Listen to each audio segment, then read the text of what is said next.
तलीम की चाह ने सुखी को रुसवा कर दिया। गलती ना होते हुए भी उसको मोर्दे इल्ज़ाम ठहराया गया।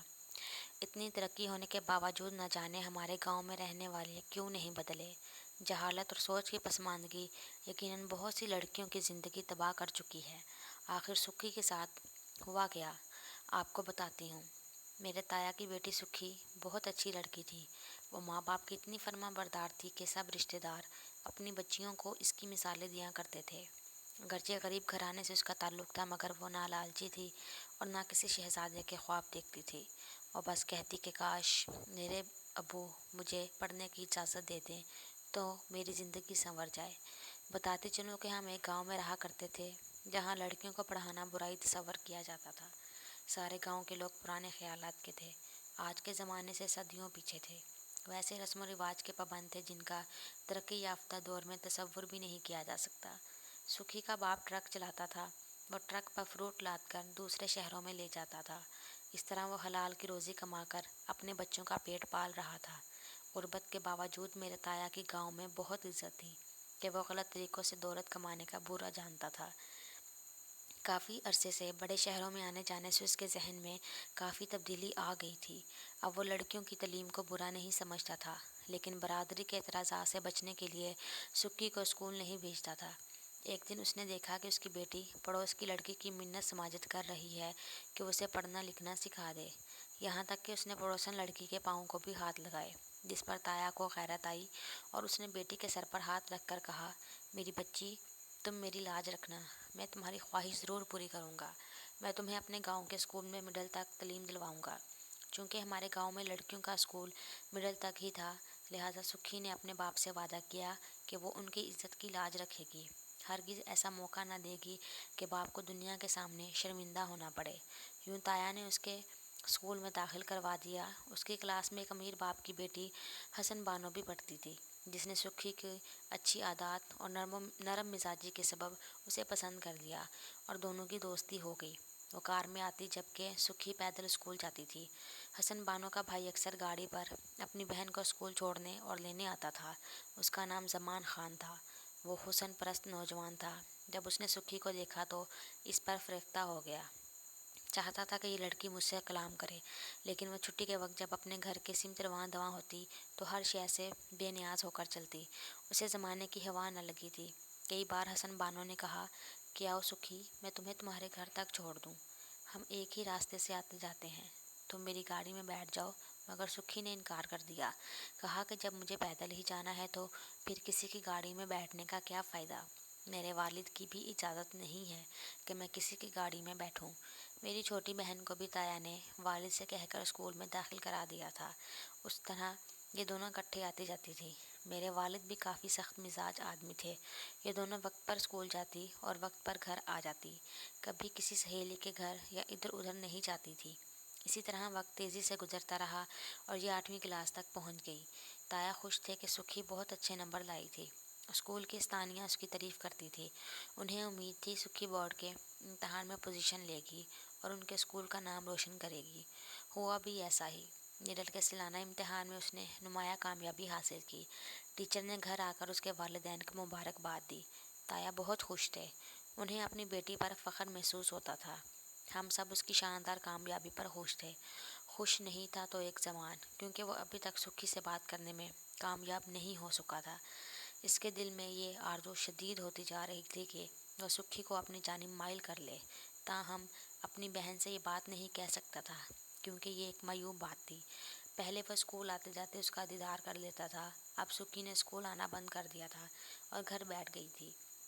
तभी मजबूर होकर उसने हसन बानो से कहा कि तुम इस लड़की से दोस्ती का रिश्ता कायम रखो, क्योंकि मैं सुखी से शादी करने का ख्याल रखता हूँ। हसन बानो ने समझाया कि यह बात मुमकिन नहीं होगी, क्योंकि हमारे वालिद दौलत के पुजारी हैं। वो हर अपनी बहू बनाना पसंद ना करेंगे। तुम उस ख्याल को जहन से निकाल दो। जमान को मगर चैन ना था। वो हर हाल में सुखी से रब्ता करना चाहता था। इन्हीं दिनों सेल फोन नया नया आया था। सुखी के वालिद को भी 2 सेल फोन उसके मालिक ने दिए कि एक अपने पास रखो ताकि जब तुम घर में हो तो मैं तुमसे रब्ता कर सकूं। दूसरा अपनी बीवी को दे दो ताकि जब तुम ड्यूटी पर दूसरे शहरों में क्याम करो तो वो तुमसे रब्ता कर सके। ताया जी ने ऐसा ही किया। एक फ़ोन खुद रखा, दूसरा बीवी को देकर कहा कि इस बात का ख्याल रखना कि तुम्हारे सिवाय इस फ़ोन को घर में कोई और इस्तेमाल ना करे। हाँ, मैं बहुत ख्याल रखूँगी और किसी को हाथ भी नहीं लगाने दूँगी, ताई ने जवाब दिया। वाकई उन्होंने ऐसा ही किया। वो फ़ोन अपने पास रखती, लेकिन वो पढ़ी लिखी नहीं थी। जब नंबर मिलाना होता, उन्हें सुखी से कहना पड़ता कि नंबर मिला कर दो, और वो माँ को नंबर मिला दिया करती। ताया और ताई मुतमईन थे कि हमारी बेटी ऐसी नहीं है कि मोबाइल इस्तेमाल कर सके। पहले ताई फ़ोन हर वक्त अपनी निगरानी में रखती, लेकिन फिर उन्होंने इसकी परवाह छोड़ दी कि फ़ोन कहाँ रखा है, क्योंकि सुखी किसी को फ़ोन करती थी और ना हम लड़कियों में से किसी के पास सेल फ़ोन थे, सिवाय हसन बानो के। बात करनी होती तो वो पहले सुखी की माँ से बात करती, इजाज़त मांगती तो ताई उसकी बात सुखी से करवा देती थी। किसी तरह ज़मान ने सुखी की वालदा का नंबर मालूम किया और एक दिन अपने एक रिश्तेदार लड़की के ज़रिए फ़ोन मिलाकर सुखी से बात की। जब सुखी ने हेलो कहा तो लड़की ने फ़ोन ज़मान को दे दिया। उसने सुखी से बात की कि मैं कई साल से तुमसे बात करना चाहता था, तुम मुझे पसंद हो, तुम्हारे वाले जो मांगेंगे हम वो दे देंगे, मैं तुम्हें अपनी दुल्हन बनाऊंगा, तुम कभी कभी फ़ोन पर मुझसे बात कर लिया करो। ये अल्फाज सुनकर सुखी को बहुत गुस्सा आया। उसने फ़ौरन फ़ोन बंद कर दिया। अब बार बार ताई का फ़ोन बजता, जब वो उठाती बंद हो जाता।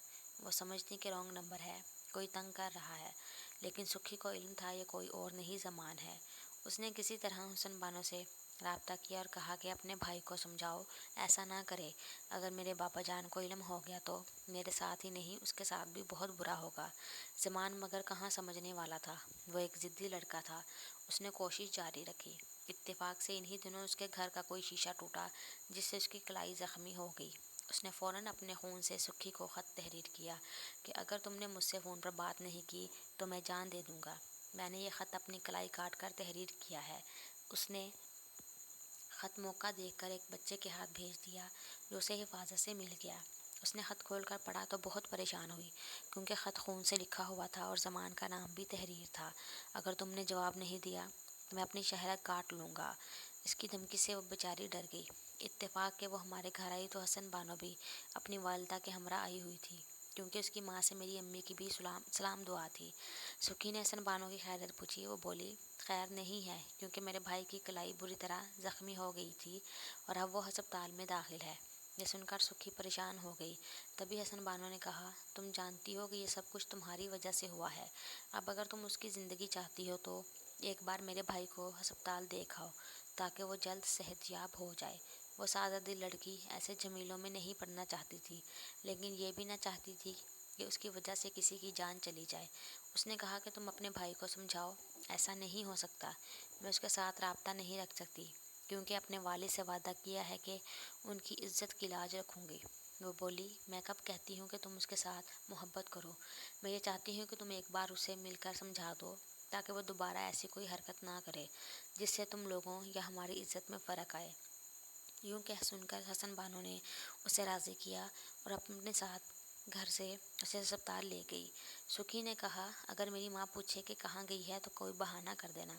मैं सिर्फ 5 मिनट वहाँ रुकूंगी और ज़ुमान को खुदा का वास्ता देकर समझाऊंगी कि वो इन हरकतों से बाज आ जाए। अल्लाह की मर्ज़ी। उसकी माँ ने तो ना पूछा, वो समझी कि हमारे घर में ही बैठी हुई है, लेकिन उसके वालिद ने सुखी को अस्पताल में ज़मान से बात करते देख लिया। वह अपने एक बीमार दोस्त की इयादत को अस्पताल गए थे। घर आकर बेटी की खूब खबर ली, साथ ही बीवी को भी मारा कि तुमने ध्यान क्यों नहीं दिया कि अस्पताल में उस लड़की की इयादत को चली गई, इसके साथ उसका क्या वास्ता है। ताया ने यहीं पर बात ख़त्म नहीं की, बल्कि बीवी से कहा, अब मैं सुखी को ज़िंदा नहीं छोड़ूंगा, किसी दिन मार दूंगा। बीवी डर गई, क्योंकि यहाँ ऐसी बातों पर लड़कियों के कत्ल होते रहते थे। ताई को भी यकीन हो गया कि सुखी के बाप ने महज धमकाने के लिए ऐसा नहीं कहा, वो बेटी की जान भी ले सकता है। ताई ने ताया के आगे हाथ जोड़े कि बेटी को मत मारना, तुमने इसे पढ़ाया लिखाया है तो इस पर यकीन रखो कि उसने कोई गलत हरकत नहीं की। और गलत हरकत क्या हो सकती है? तुमने मैंने खुद अपनी आंखों से मर्दों के वार्ड में इस लड़के से बातें करते देखा है। मेरे लिए बस इतना ही काफ़ी है। तुम क्या चाहती हो कि मैं सुखी को ज़िंदा रखकर इससे ज़्यादा संगीन जुर्म का इर्तिकाब करूं और उस लड़के के साथ इसके ख़ानदान को भी ख़त्म कर दूं? ताई बहुत डर गई थी।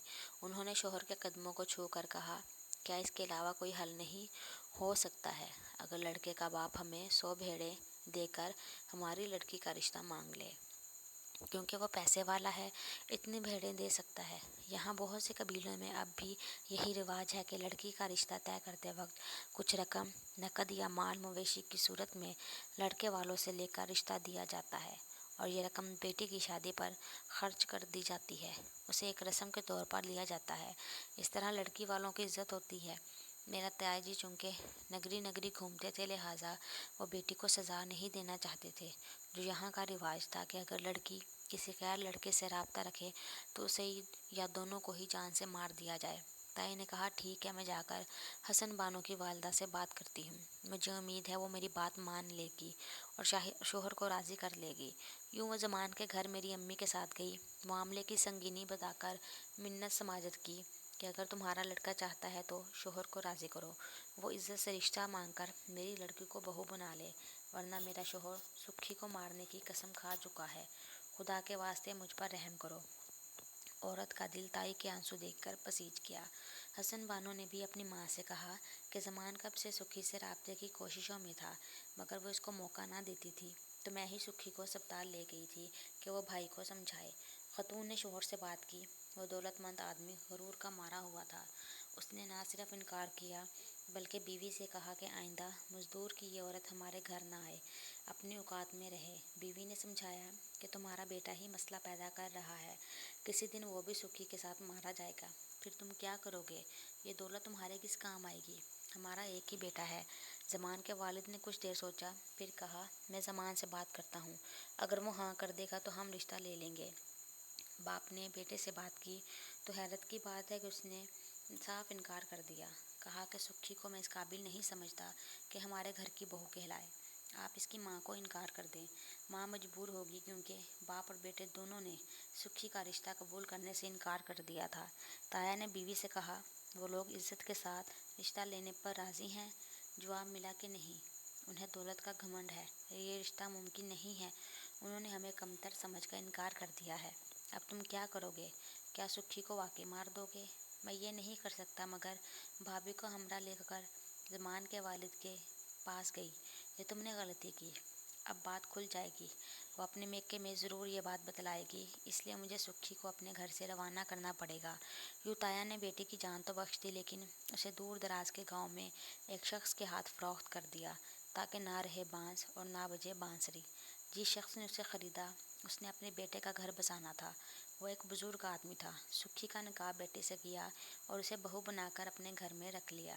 عموماً ایسی خریدی گئی لڑکی کی نہ سسرال میں عزت ہوتی ہے اور نہ شوہر اس کے ساتھ اچھا سلوک کرتا ہے، لیکن اللہ نے سکھی کی بے گناہی اور مظلومیت پر رحم کھایا اور اسے شہباز کی صورت میں ایک نیک شوہر عطا کر دیا، جس نے اس کے ساتھ حسن سلوک سے زندگی گزارنے کا ارادہ کر لیا۔ اس طرح میری کزن کی قسمت بدل گئی، وہ موت کے منہ سے نکلی اور ایک فرشتہ صفت انسان کی شریک زندگی بن گئی، جس نے نہ صرف عزت دی بلکہ جنت جیسا گھر بھی دیا۔ یہ اللہ تعالیٰ کا کرم ہوتا ہے، جس پر ہو جائے وہ فرش سے عرش پر پہنچ جاتا ہے، ورنہ ہمارے گاؤں میں ایسی لڑکی کا بچ جانا بھی ایک معجزہ تھا۔ جس پر کوئی اس طرح کا الزام ہو، وہ اگر موت سے ہمکنار نہ کی جائے تو فروخت ہوتی ہے، تب بھی اس کی زندگی کسی جہنم سے کم نہیں ہوتی۔ سسرال والے بد چلن سمجھتے ہیں اور اس کے کردار پر طعنہ زنی کرتے ہیں، مگر سکھی سکھی رہی، اس کے ساتھ ایسا کچھ نہ ہوا۔ اللہ نے اسے بہترین سوچ رکھنے والا شوہر اور خوشیوں بھری زندگی عطا کر دی۔ زمان نے تو سکھی کی زندگی تباہ کرنے میں کوئی کسر نہ چھوڑی تھی۔ وہ تو اس کی قسمت اچھی تھی کہ دو اچھے لوگ ملے، ورنہ زندگی بھر سکھی طعنے سنتی اور اس کی ماں باپ زمان کے سامنے عزت کا بھرم رکھنے کے لیے خاموش تماشائی بنے رہتے۔ سکھی کی نیک نیتی نے اسے انعام میں اچھا شوہر دیا۔ سکھی نے اپنے باپ کی لاج رکھی تو پھل اسے بھی ملا۔ سکھی سکھی ہی رہی۔